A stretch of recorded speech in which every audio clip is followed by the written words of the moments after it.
माझ्या महाराष्ट्रातील बांधवांनो, भगिनींनो आणि मातांनो, नमस्कार. जय महाराष्ट्र. तसं बऱ्याच दिवसानंतर आपल्याशी मी संवाद साधतोय. मधल्या काळामध्ये काय काय घडलंय आणि काय काय घडतंय हे आपण सर्वजण पाहत आहात. एक विचित्र परिस्थिती अशी निर्माण झालेली आहे. नैसर्गिक आपत्ती पण येते आहे, कोविडचं संकट तर आहेच, त्यात एका बाजूला ऑलिम्पिक पण सुरू आहे. ऑलिम्पिकमध्ये सुद्धा आपले खेळाडू प्रयत्नांची पराकाष्ठा करतायत.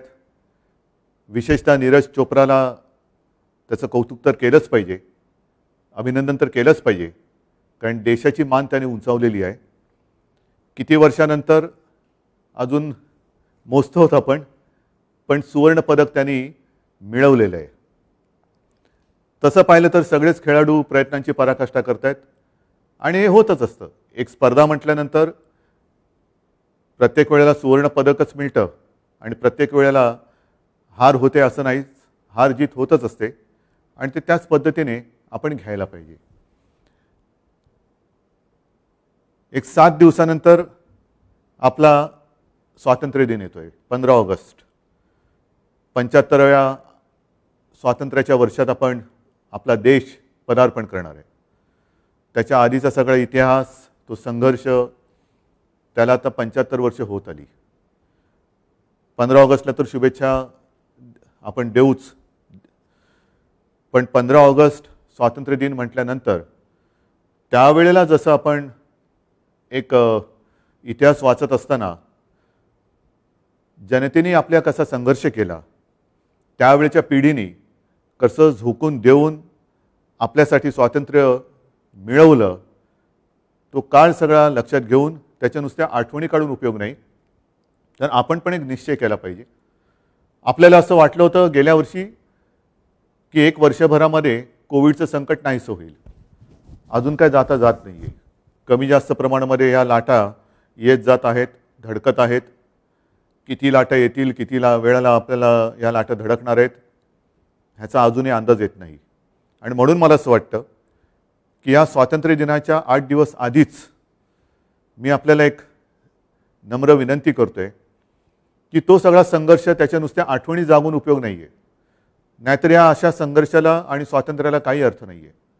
आपण एक अशी एक जिद्द, आपण एक निश्चय केला पाहिजे, मी म्हणेन प्रतिज्ञा घेतली पाहिजे की जसं त्यावेळेला 150 वर्षाची गुलामगिरी, 150 वर्षाचं पारतंत्र्य आणि इंग्रजांचं राज्य हे आपण उलथवून टाकलं, तशीच ही कोविडची दहशत, कोविडची टांगती तलवार ही सुद्धा आता आपल्याला उलथवून टाकावीच लागेल. तिचा सुद्धा एकदा कायमस्वरूपी निसरा करावाच लागेल.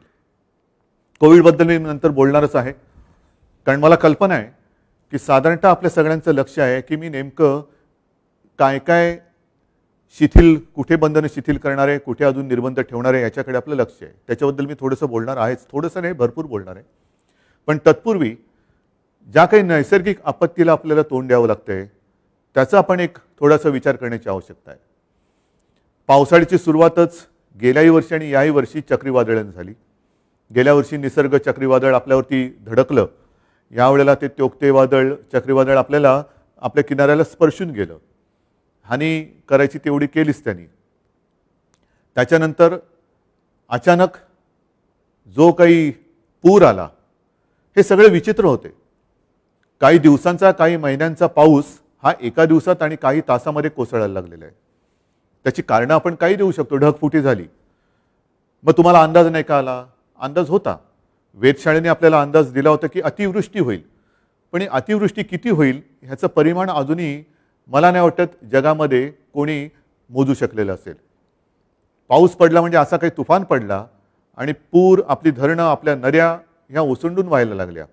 मग काही ठिकाणी आपल्याला धरणांची पातळी कमी करायला विसर्ग करावा लागला पाण्याचा. मग ते सोडलेलं पाणी खाली सांगली, कोल्हापूर, तिथल्या नद्या फुगल्या, तिथल्या गावात गेलं, शहरात गेलं. इकडे वशिष्ठी, सावित्री या सगळ्या नद्यांना पूर आला. मग चिपळूण पाण्याखाली गेलं, महाड पाण्याखाली गेलं. एक गोष्ट मला आपल्याला आवर्जून सांगायची की आता हे दरवर्षीचं संकट आणि त्यातून येणारी आपत्ती, त्यातल्या त्यात अतिवृष्टीचा इशारा मिळाल्यानंतर आपल्या प्रशासनाने मी म्हणेन खरंच कौतुकास्पद काम केलं. जवळपास नाही म्हटलं तरी 4.5 लाख आपल्या नागरिकांना, माता बांधवांना त्यांनी सुरक्षित स्थळी नेलं. म्हणजे जिथे जिथे आपल्याला असं वाटलं होतं की इकडे पाणी येणार आणि आलं, जर का या नागरिकांना आपण वेळेत हलवलं नसतं, तुम्हीच विचार करा, 4,37,000 आणि काही अशा नागरिकांना आपण वेळेमध्ये स्थलांतर केलं नसतं तर काय आक्रीत घडलं असतं. आपण त्यांची जीवितहानी होऊ दिली नाही, हे एक थोडं समाधानाची बाब नक्कीच आहे. मात्र ज्या दरडी कोसळल्या त्याच्यामध्ये आपले रस्ते तर खचून गेलेच. काही ठिकाणी मी बघितलं पन्हाळ्याच्या इथे वगैरे रस्ते खचलेत, घाट खचलेले आहेत.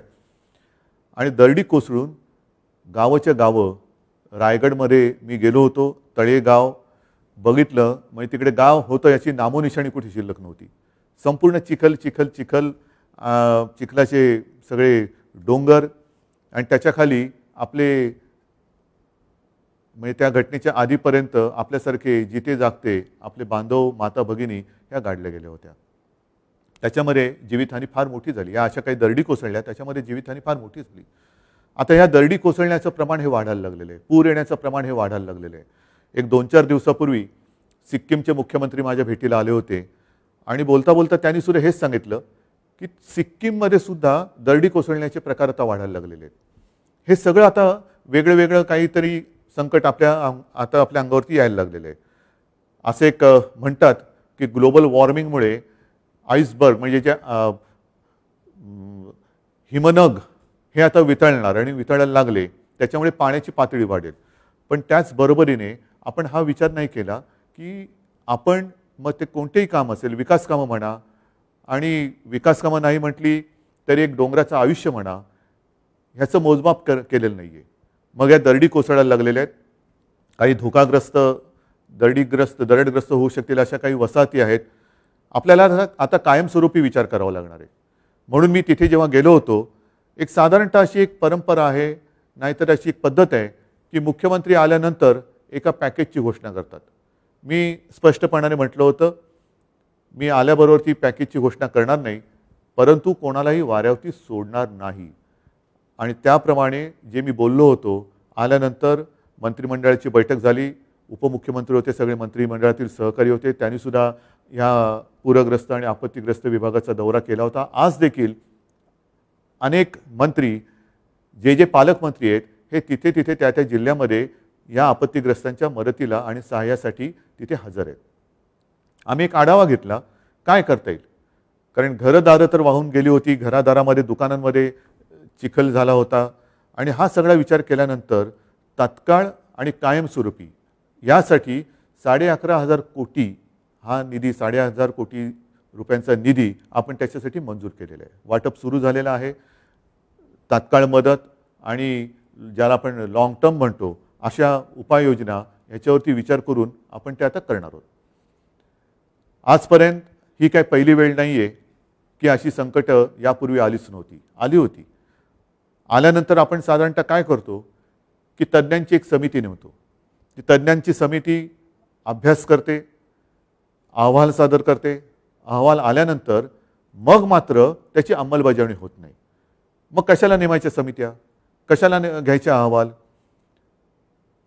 आता ती वेळ ही गेलेली आहे आणि नवीन वेळ अशी आलेली आहे की आजपर्यंत ह्या ज्या काही अहवालामधल्या सूचना आहेत त्यासुद्धा मला येत्या आठवड्यात येत आहेत, त्यासुद्धा येत आहेत. त्या अहवालातल्या सूचना घेऊन त्याच्यावरती नुसता विचारमंथन नाही, चर्चा चर्वण नाही, तर जर गरज असेल तर वेळप्रसंगी कठोर उपाययोजना करून आपल्याला हे पुढे येणारं संकट हे थोपवावंच लागेल. कारण नाहीतर मग नुसत्या याच गोष्टी होत राहणार. मी जिथे जिथे गेलो अनेक ठिकाणी, म्हणजे माझ्यासमोर मी आकडे ठेवलेले आहेत. 349 निवारा केंद्रांमध्ये जवळपास आपण 50,000 नागरिकांची सोय केलेली आहे, जवळपास 50,000. पण त्यांच्यापैकी ज्यांना मी भेटलो त्यांचं सगळ्यांचं म्हणणं हेच होतं की आता याच्यावरती आम्हाला कायमस्वरूपी तोडगा द्या.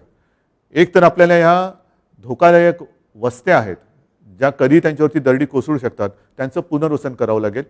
काही ठिकाणी जिकडे गावामध्ये पाणी घुसतं, चिपळूणमध्ये असेल, महाडमध्ये आहे, सांगली आहे, इकडे पाण्याचं व्यवस्थापन, पुराचं व्यवस्थापन हे करण्यासाठी एक दूरगामी योजना ही आपल्याला आखावीच लागेल आणि त्या दृष्टीने सरकार पावलं टाकतंय. हे झालं ह्या आपत्तीच्या बाबतीत. त्याच्यानंतर काही सामाजिक विषय आहेत.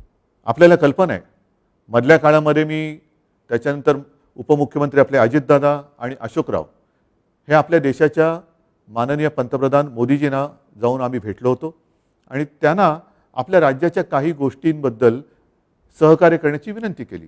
बाकीच्या गोष्टी मी आता सांगत बसत नाही, पण त्याच्यात 2 गोष्टी होत्या. एक म्हणजे ह्या आपत्तीच्या वेळेला NDRFचे जे निकष आहेत मदतीचे ते आता जुने झालेत.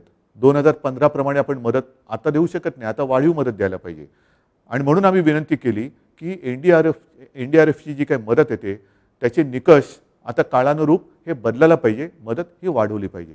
हा एक मुद्दा झाला. आणि दुसरा महत्त्वाचा मुद्दा तो म्हणजे आरक्षणाचा. मराठा आरक्षण आहे, ओबीसींचं आरक्षण आहे. ओबीसींचं आरक्षण, राजकीय आरक्षण हे रद्द केलं गेलेलं आहे. आपण ज्याला एम्पिरिकल डेटा म्हणतो त्याची मागणी केलेली आहे की आम्हाला जनगणना करायची आहे आणि ती जर केली गेलेली असेल तर त्याची माहिती केंद्राने आपल्याला द्यावी.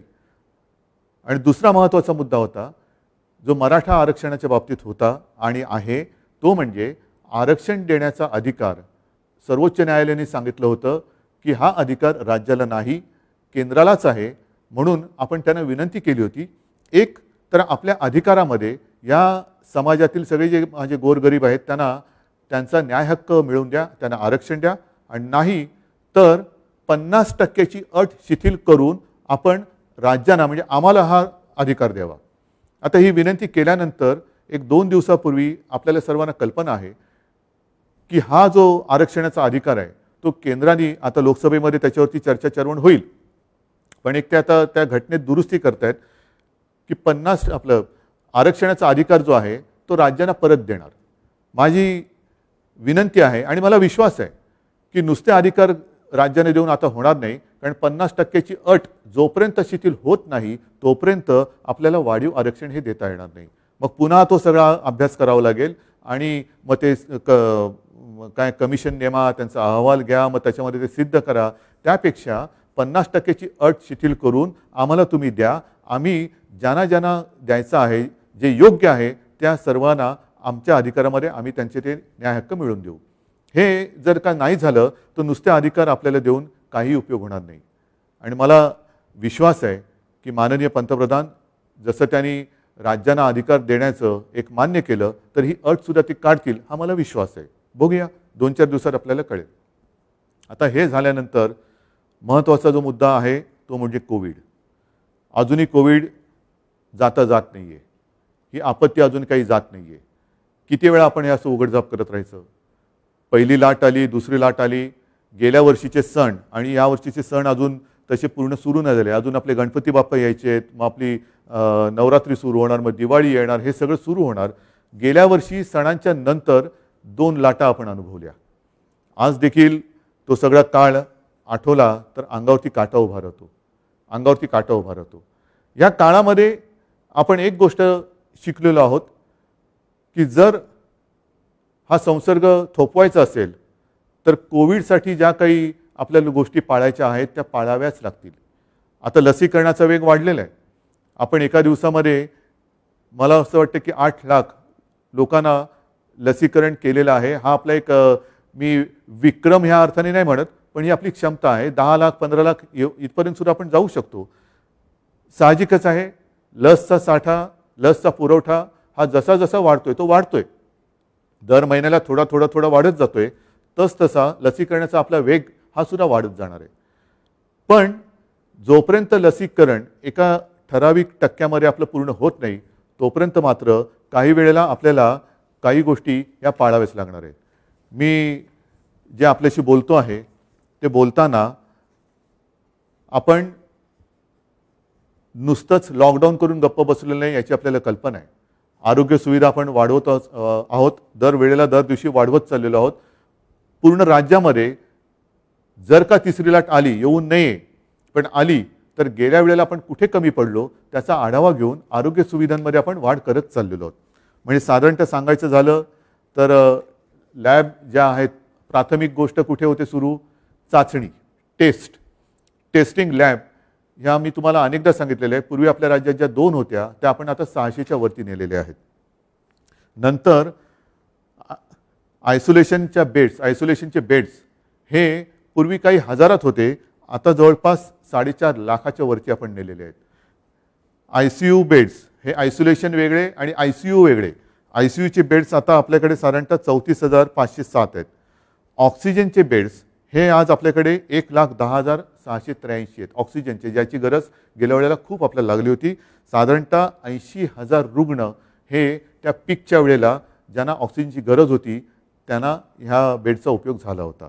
व्हेंटिलेटर्स आज आपल्याकडे साधारणतः 13,500 आहेत. बाकी मास्क वगैरे ह्या तर गोष्टी झाल्याच, त्या तर आहेतच.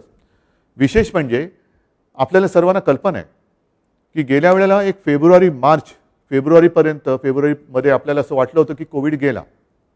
जशी आज परिस्थिती आहे तशीच त्यावेळेला होती, आजच्यापेक्षा अधिक चांगली होती. आज अजूनही आपण त्या आकड्यावरती आलेलो नाही आहोत. आणि मग विदर्भामध्ये थोडीशी आपल्याला एक वाढ दिसायला लागली होती, अमरावती आणि त्या परिसरामध्ये. सगळेजण सांगत होते कुटुंबाच्या कुटुंब बाधित होत आहेत, गावाच्या गावं बाधित होत आहेत, काय कळत नाही आहे, बंधनं अजून आम्ही लावतोय तरीसुद्धा काय होत नाही आहे. त्याच्यानंतर लक्षात आलं की तो जो काही व्हेरियंट होता, विषाणू होता, कोविडचाच पण अवतार बदललेला होता, डेल्टा, ज्याने आता जग व्यापून टाकलेलं आहे.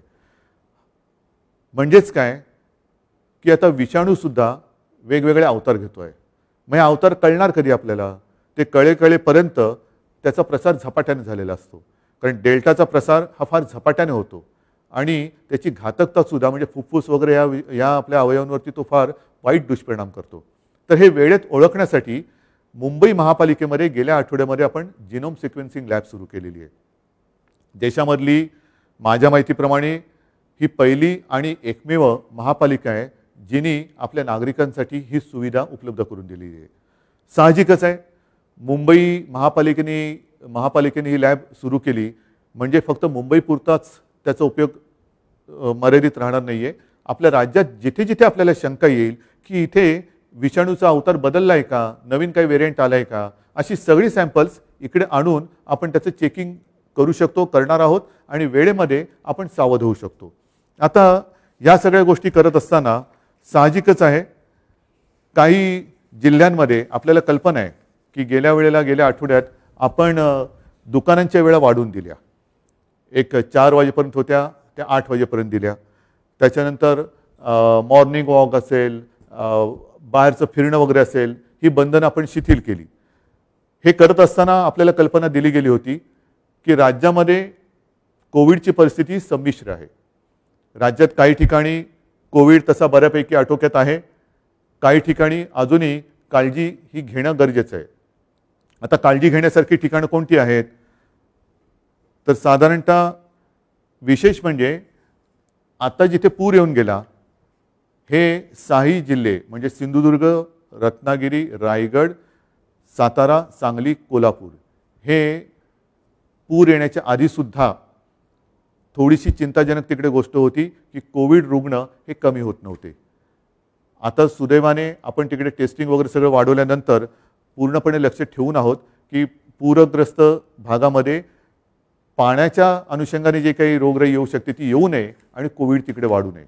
मात्र जे जिल्हे अजूनही थोडेसे काळजी करण्यासारखे आहेत, मी जिल्हे म्हणतो, याच्यामध्ये शहर आणि ग्रामीण भागात थोडासा वेगळा होऊ शकतो आणि ग्रामीण भाग आणि शहर असं वेगळं केल्यानंतर जिथे आपल्याला काळजी वाटते त्या जिल्ह्यात शहरी भाग जर का कमी वाढीचा असेल तर तिकडे आपण काही शिथिलता देऊ शकतो.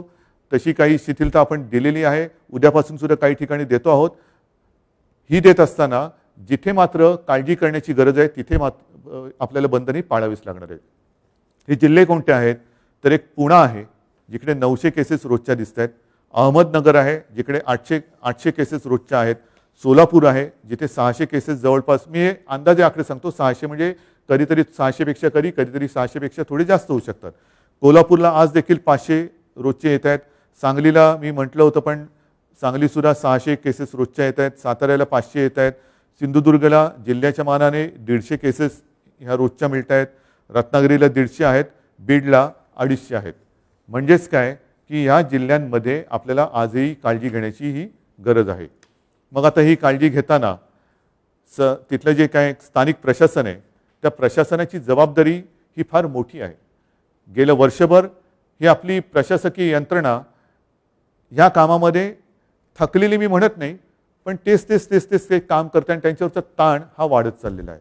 आणि म्हणून मी सुरुवातीला जे म्हटलं की आपण काही गोष्टी ठरवायला पाहिजेत. मी अनेकदा अनेक कार्यक्रम आपल्यासमोर मांडलेले आहेत. त्याच्यामध्ये कोविडमुक्त गाव, करोनामुक्त गाव हा एक कार्यक्रम आहे.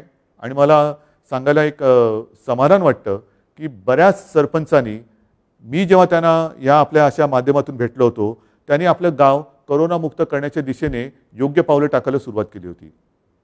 बघूया येत्या काही दिवसामध्ये आपण ही पावलं टाकत किती पुढे जातो आहोत. लसीकरणाच्या बाबतीमध्ये मी आपल्याला सांगितलं की लसीकरण करताना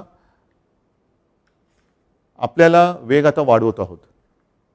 आणि 2 डोस घेतलेले नागरिक किती आहेत, आपल्याला थोडीशी एक वर्गवारी करावी लागते की लसीचे 2 डोस कोणी घेतलेले आहेत, 2 डोस पूर्ण करून 15 दिवस किती जणांचे झालेले आहेत, आणि मग त्यांच्या हालचालींवरती आपण किती निर्बंध आणण्यापेक्षा किती शिथिलता देऊ शकतो. या सगळ्या गोष्टी करताना ज्याला आपण कोविड ॲप्रोप्रिएट बिहेवियर म्हणतो, म्हणजे मास्क घालणं, हात धुणं आणि अंतर राखणं, या काही गोष्टी आपल्याला इतर ठिकाणी सुद्धा आणणं गरजेचं आहे. इतर ठिकाणी म्हणजे कुठे, तर मी उद्योजकांना सुद्धा सांगितलेलं आहे, ऑफिसेसना पण सुद्धा मी सांगतो आहे की तुम्ही सुद्धा तुमच्या कामाच्या कार्यालयीन वेळा ज्या आहेत त्याची विभागणी करा. आपल्याला बंद करण्यामध्ये काही मजा येते अशातला भाग नाही. मी तर म्हणतो 24 तास आपण उघडे ठेवू, सगळे कारभार आपले 24 तास उघडे ठेवू, पण कामाच्या वेळा त्याची विभागणी करू. गर्दी टाळा. गर्दी झाली तर रुग्णवाढ होण्याचा संभव असतो. आणि ह्या सगळ्या गोष्टींचा विचार केल्यानंतर एक 2-3 दिवसापूर्वी माझ्याकडे महाराष्ट्रातील रेस्टॉरंटचे असोसिएशनचे सगळे लोक आले होते आणि त्यांनी मला विनंती केली. मी समजू शकतो की अडचण सगळ्यांनाच आहे की आम्हाला 4 वाजेपर्यंतच मुभा आहे, पुढे कसं करणार. मी त्यांच्याशी बोललो, त्यांनी सुद्धा खूप चांगलं सहकार्य करण्याचं एक मान्य केलं. मला म्हणाले, उद्धवजी आपण म्हणता ते आम्हाला मान्य आहे, पण आम्ही साधारणतः कधी उघडू शकतो. आणि मी त्यांना सांगितलं की येत्या सोमवारी म्हणजे उद्या आपण राज्यातल्या टास्कफोर्सचा जो एक आढावा घेतो, टास्कफोर्स एक आढावा घेतं आणि मग त्यांच्याकडनं काही नियमावली आपण समजून घेतो की काय करायला पाहिजे, काय करावं आणि काय करू नये. आणि तसं ते केल्यानंतर आपण रेस्टॉरंट्स आहेत, मॉल्स आहेत, मग आपली प्रार्थना स्थळं आहेत, हे एक टप्प्याने आपण सुरू करत जाणार आहोत. मात्र ह्याला नाही म्हटलं तर एक 8-10 दिवस लागणार आहेत. मला कल्पना आहे की सगळ्यांचा संयम आता तसा थोडा तुटत आलेला आहे, पण संयम तोडू नका. कारण हाच एक धोक्याचा क्षण असतो की ज्या वेळेला आपल्याला वाटतं की आता कोविड गेला, आता उघडायला काय हरकत आहे. काही जण हे उघडा ते उघडा, मी मागे सुद्धा बोललेलो आहे, थोडंसं एक काही आपल्या समाजातील घटकांना भडकवण्याचा प्रयत्न करतात. पण मी महाराष्ट्रातल्या जनतेला खरंच धन्यवाद देतो, मनापासून धन्यवाद देतो की अशा सगळ्या उचापत्याकारांना आपण बळी न पडता जे सरकार सांगते ते आपण ऐकत आहात. आणि म्हणूनच महाराष्ट्राचं कौतुक आज जागतिक पातळीवरती होते. मुंबई मॉडेलचं कौतुक आज जागतिक पातळीवरती होते की ह्यांनी कोविडवरती कसं नियंत्रण आणलं. कौतुक आमचं होतंय, पण हे कौतुकाचे मानकरी माझ्या महाराष्ट्रातील नागरिक आहेत. आणि म्हणून हे सगळं श्रेय जे काय आहे, मध्ये एक सर्वे घेतला गेला आणि त्याच्यामध्ये नंबर 1 मुख्यमंत्री, देशामध्ये नंबर 1 मुख्यमंत्री महाराष्ट्राचे मुख्यमंत्री उद्धव ठाकरे. म्हटलं मी नम्रपणाने सांगतो की हे श्रेय माझं नाही, मी नुसता निमित्त मात्र आहे. मी सांगतोय, आपण ऐकत आहात, कारण आपल्याला कल्पना आहे की मी ज्या ज्या काही गोष्टी सांगतोय त्या आपल्या हिताच्या आहेत. अनेक जण आपल्याला कल्पना आहे की आपल्या जवळचे आप्तस्वकीय मित्रमंडळी ही कालच्या कोविडच्या लाटेमध्ये आपल्याला सोडून गेलेली आहेत. हे सगळं कोविडचं थैमान आपण पाहिलेलं आहे. देशामध्ये काय झालं, इतर देशामध्ये काय झालेलं, हे टीव्हीवरती आपण पाहिलेलं आहे. आपल्याकडे ते कोणत्याही परिस्थितीत होऊन द्यायचं नाही आहे. ऑक्सिजन, त्या ऑक्सिजनला सुद्धा एक मर्यादा आहे. आपल्याकडे आज सुद्धा राज्यामध्ये आपण किती प्रयत्न केला तरी देखील एक साधारणतः 1300-1350 मेट्रिक टन दर दिवशी एवढंच आपण मजल गाठू शकलेलो आहोत. ह्याचं कारण असं की ऑक्सिजनचे प्लांट्स लावायला सुद्धा काही वेळेला बाहेरून यंत्रसामुग्री आणावी लागते आणि ती आणून ती लावणं ह्याच्यामध्ये काही दिवस जात आहेत. मी मागेही आपल्याला सांगितलं होतं की गेल्या वेळेला साधारणतः 1700-1800 मेट्रिक टन दर दिवशी आपल्याला ऑक्सिजन लागत होता. 80,000च्या आसपास रुग्ण हे ऑक्सिजनची आवश्यकता असलेले आपल्या रुग्णालयामध्ये उपचार घेत होते. आणि म्हणून आपण आता असं ठरवलेलं आहे की काही शिथिलता आपण आता देत आहोत, बंधनं शिथिल करायला सुरुवात करत आहोत. परंतु एक साधारणतः तिसरी लाट जर का आलीच, कारण केरळामध्ये आता रुग्णवाढ दिसायला लागलेली आहे, इतर देशांमध्ये आता रुग्णवाढ दिसायला लागलेली आहे. तर रुग्णवाढ जर का व्हायला लागली तर रुग्णवाढीचा वेग लक्षात घेऊन साधारणतः आपल्याकडे जी ऑक्सिजनच्या बेडची एक संख्या आहे ती आपण किती दिवसात गाठू शकू ह्याचा एक अंदाज घ्यायचा आणि मग तितके दिवस आधी लॉकडाऊन करायचा. आपल्याला हे करावं लागेल. जर का आपण ह्या काही गोष्टी पाळल्या नाहीत, सार्वजनिक ठिकाणी मास्क घातला नाही, हात धुतले नाहीत, अंतर ठेवलं नाही, तर एक लक्षात घ्या, कोविड अजून गेलेला नाही. हा कोविड आजही आपल्या अवतीभोवती फिरतो आहे आणि त्याला आमंत्रण दिलं जाईल असं काही करू नका. असं काही करू नका. आपल्या हातामध्ये आहे. आपण कोविडची तिसरी लाट, तिसरं आक्रमण हे कसं थोपवू शकतो ते आपल्या हातामध्ये. आणि ह्या सगळ्या गोष्टी आपल्याला सांगितल्यानंतर आज मी आपल्याला एक आपुलकीच्या याने सांगतो आहे की काही ठिकाणी आपण शिथिलता आणतो आहोत. जसं एक मुंबईचा विचार केल्यानंतर मुंबईमध्ये लोकल प्रवास कधी सुरू करणार, तर लोकल प्रवास आपण सुरू करतो आहोत आपल्या स्वातंत्र्य दिनापासून, 15 ऑगस्टपासून. 15 ऑगस्टपासून लोकल माझ्या मुंबईतल्या नागरिकांना तिचा उपयोग करता येईल. मात्र तो करताना पहिल्या टप्प्यामध्ये ज्यांनी लसीचे दोन्ही डोस घेतलेले आहेत आणि लसीचे दोन्ही डोस घेऊन ज्यांना 14 दिवस झालेले आहेत त्यांच्यासाठी पहिली आपण ही मुभा देतो आहोत.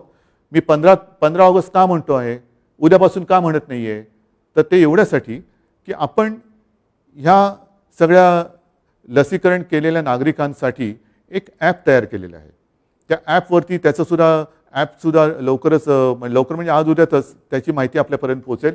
त्या ॲपवरती आपण ॲप्लिकेशन एक ॲप्लाय करायचा की मी दोन्ही लस घेतलेला व्यक्ती आहे, लस घेतल्यानंतर मला एवढे दिवस झालेले, माझा हा बारकोड क्रमांक अमुक आहे आणि तो केल्यानंतर आपल्याला एक पास मिळेल. काही जण म्हणतील हे ठीक आहे, पण ज्यांच्याकडे फोन नाही त्यांना काय, त्यांच्यासाठी सुद्धा आपण मुंबईतील महापालिकेच्या विभागीय कार्यालयामध्ये ऑफलाईन सिस्टीमने हे पास देणार आहोत. आज साधारणतः मुंबईमध्ये जवळपास 19 लाख नागरिक असे आहेत की ज्यांचे लसीचे दोन्ही डोस झालेले आहेत आणि त्यांना डोस घेऊन 14 दिवस हे झालेले आहेत. म्हणजे पहिल्या टप्प्यात आपण आज 19 लाख लोक आपल्याकडे आहेत. 15 ऑगस्टपर्यंत दर दिवशी ह्याच्यात वाढ होत जाणार आहे. आणि मग एकदा का आपण ही सवय लावली, आपल्याकडे सगळ्यांकडे पासेस आले का मग साहजिकच आहे आपण रेस्टॉरंट असतील, मॉल्स असतील, ह्या सगळ्या गोष्टी ह्या टप्प्याटप्प्याने आपण उघड्या करू शकतो.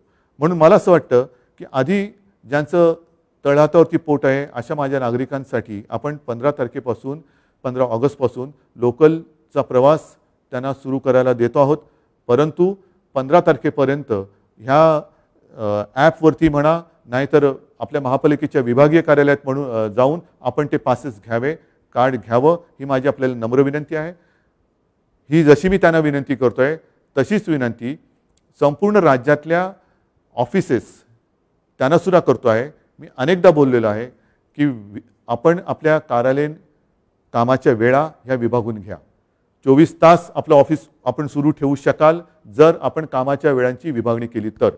एका वेळेला गर्दी करू नका. कामाच्या वेळा ज्यांना वर्क फ्रॉम होम शक्य असेल ते वर्क फ्रॉम होम करतील आणि ज्यांना आवश्यक आहे ती लोक कार्यालयात हजर राहून काम करतील. तसंच उद्योजकांना सुद्धा मी सांगितलेलं आहे की आपण जशी आम्ही फील्ड हॉस्पिटल्स उभी केलेली आहेत तशीच आपण हॉस्पिटल्स नव्हे तर आपल्या कर्मचाऱ्यांसाठी निवासाची सोय एकतर आपल्या कॅम्पसमध्ये करा आणि कॅम्पसमध्ये नसेल तर आजूबाजूला कुठेही जर का जागा असेल तर सरकार आपल्याला मदत करेल. तात्पुरती निवासाची सोय आपण तिकडे करू शकतो की जेणेकरून उद्या वेळ येणार नाही, वेळ येऊ नये, पण पुन्हा निर्बंध लावायची वेळ आलीच तर हे कर्मचारी त्यांच्या गावात त्यांना जाण्याची आवश्यकता लागणार नाही. ते त्यांच्या त्या निवासातून आपल्या कारखान्यात येऊ शकतील आणि आपलं अर्थचक्र चालू राहील. तर ह्या काही गोष्टी आपल्याला ह्या कराव्या लागतील. आम्हाला सुद्धा कल्पना आहे आणि कोणालाही असा आनंद वाटत नाही की सगळ्यांना प्रत्येक वेळेला बंधनामध्ये ठेवायचं. बाकीच्या बऱ्याच गोष्टी आहेत पण सगळ्या गोष्टी मी काही आता आपल्याला सांगत बसणार नाही. पुन्हा एकदा सगळ्यांना नम्र विनंती करतो आहे की अजूनही संकट टळलेलं नाही. सणासुदीचे दिवस अजूनही आपले पुढे आहेत. या दिवशीसुद्धा गर्दी होणार नाही ह्याचीसुद्धा आपल्याला एक काळजी घ्यावी लागणार आहे. आणि हॉटेल, रेस्टॉरंट्स, मॉल्स, प्रार्थनास्थळं यांच्याबाबतचा निर्णय हा उद्या टास्क फोर्सची मीटिंग जी होणार आहे त्याच्यामध्ये चर्चेला जाऊन तो सुद्धा आपण लवकर जाहीर करू. स्वातंत्र्य दिन 8 दिवसावरती आलेला आहे.